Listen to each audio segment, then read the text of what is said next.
Kesuksesan dalam kehidupan. Assalamualaikum warahmatullahi wabarakatuh. Alhamdulillah, sahabat yang dirahmati Allah Subhanahu wa taala. Bagaimana kabar kalian? Semoga dalam keadaan sehat walafiat, tidak kurang dari suatu apapun. Kembali lagi dengan saya. Bagi kalian yang baru bergabung dan belum subscribe, silakan di subscribe channel ini agar kita mendapatkan manfaat bersama-sama. Alhamdulillahirabbil alamin. Sahabat yang dimuliakan Allah Subhanahu wa taala, di dalam kehidupan tentunya orang-orang bercita-cita untuk sukses. Sukses dari segala aspek. Dari aspek ekonomi, aspek keluarga, dan aspek dalam rangka berkehidupan lainnya. Di dalam Al-Quran, Allah Subhanahu wa ta'ala berfirman di dalam surat Al-Imran ayat 195. Allah Subhanahu wa ta'ala berfirman, A'udzu billahi minasyaitonir rajim. Bismillahirrahmanirrahim. Kullu nafsin dha'iqatul maut.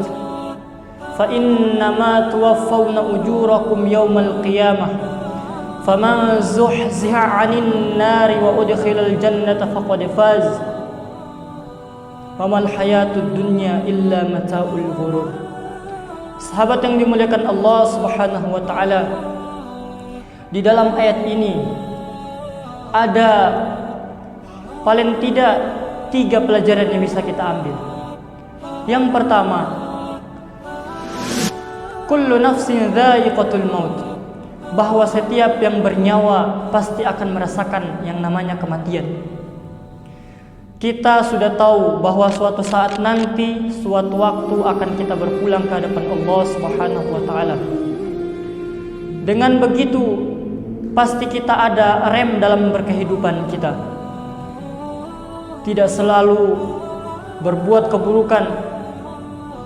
Jika kita ingat suatu saat kita akan kembali, maka marilah kita berlomba-lomba untuk mengerjakan amal-amal kebaikan, untuk kita bawa ke hadapan Allah. Suatu waktu kita akan kembali kelak. Perjalanan yang panjang, lama,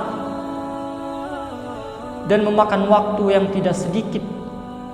Maka dari itu, persiapkanlah dengan baik. Jika sahabat sekalian bepergian misalnya dari Jakarta ke Bali, itu harus mempersiapkan segalanya di perjalanan. Jika mempersiapkan sesuatu ongkos dari Jakarta hanya ke Semarang saja misalnya, tidak sampai ke Bali, itu dari Semarang ke Balinya gimana? Seperti itulah mempelajari suatu ilmu, mempelajari suatu pengetahuan untuk membawa ke hadapan Allah Subhanahu wa taala dengan amal-amal yang kita kerjakan. Kemudian yang kedua, faman zuhzih, yang namanya kemenangan di dalam Islam. Jika kita dihindarkan dari api neraka kemudian dimasukkan ke dalam surga, itu baru yang dinamakan kesuksesan yang abadi. Lalu pertanyaannya, bagaimana sedangkan kita belum meninggal dunia, surga belum tampak di depan mata? Saudaraku semuanya, orang-orang yang penghuni surga, dia akan taat kepada Allah Subhanahu wa taala. Dia akan taat kepada perintah-perintah Allah Subhanahu wa taala melalui rasulnya, yaitu Rasulullah sallallahu alaihi wasallam, dengan menghidupkan sunnahnya, sunnah-sunnah makan, sunnah-sunnah apa saja yang dikerjakan oleh Rasulullah sallallahu alaihi wasallam dan juga sudah disyariatkan di dalam agama kita, yaitu agama Islam. Kemudian yang dinamakan kesuksesan itu, kenapa dikatakan dihindarkan dari api neraka lalu dimasukkan ke dalam surga? Karena kita berkehidupan jika kita mentaati Allah sudah pasti akan kita masuk ke dalam surga. Bahkan di dalam hadis Rasulullah SAW mengatakan, kullu ummati yadkhulunal jannah, semua umatku akan masuk surga. Kemudian sahabat bertanya, Rasulullah SAW bersabda, semua umatku akan masuk surga kecuali yang enggan.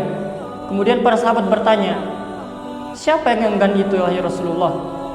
Kata Rasulullah,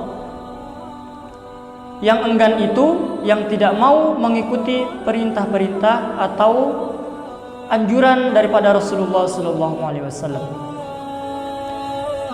Yang dikatakan surga juga kita berkehidupan apa saja profesi kita, jangan meninggalkan ibadah-ibadah kita kepada Allah Subhanahu wa taala. Kemudian yang ketiga, wa mal hayatud dunya illa mataul ghurur. Dunia itu hanya tipu daya.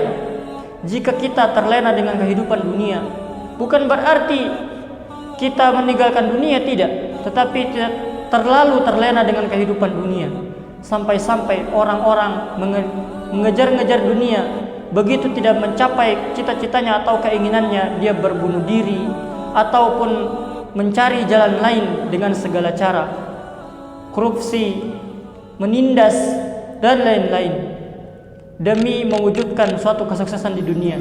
Nauzubillahi wa nauzubillahi min dzalik. Semoga kita terhindar dari hal-hal tersebut sahabat sekalian. Amin amin ya rabbal alamin. Barakallahu fikum. Terima kasih. Wassalamualaikum warahmatullahi wabarakatuh.